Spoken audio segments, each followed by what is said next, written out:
I'm going to start at the bottom of the stack and go up. So as you can see, we took the Oracle technical stack from the previous slide.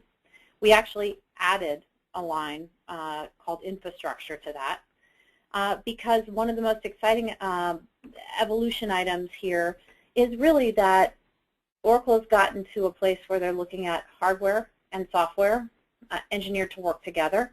Through their acquisition of Sun, they now have a whole series of servers. You've probably heard of Exa Everything, especially if you went to Open World the last couple of years or have been following them in the press. And that evolution has allowed a whole new way of analyzing and looking at data based on efficiency that's come out of that integration between hardware and software. The second item that I want to point out here is really something that goes into the data integration or data sourcing layer, which is the resurgence of master data management. I'll get into the definition, or Jonathan will, excuse me, in a minute, as to what master data management is and why the heck it matters so much right now. But there's a whole bunch of tools and processes that Oracle offers to make that easier, and we think that's particularly important today. The third item, which is really under that data sourcing or transactional layer, is what we're calling the new database.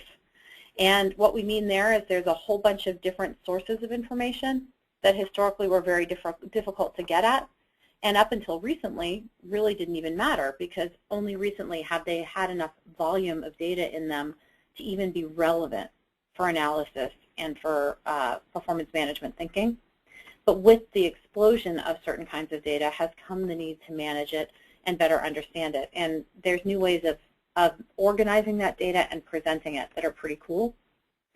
As a result of that explosion of data and the changes in the data sourcing, that now means that some of the things that you used to be able to do when we talked about integrating drivers and outcomes, and we'll get into what that means in the enterprise performance management arena in a minute, that's actually possible today, where 10, maybe 15 years ago that was all academic.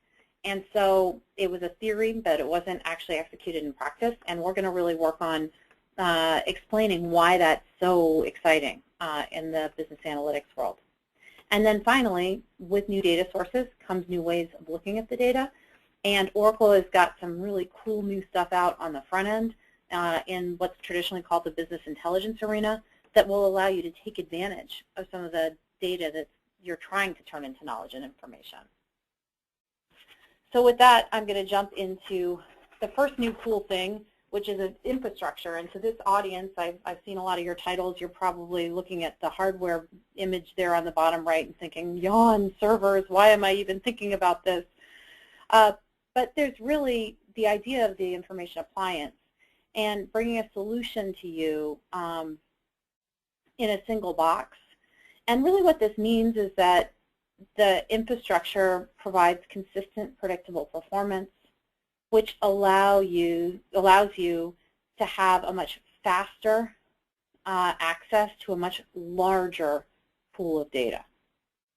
And obviously, this is typically beneficial to larger organizations.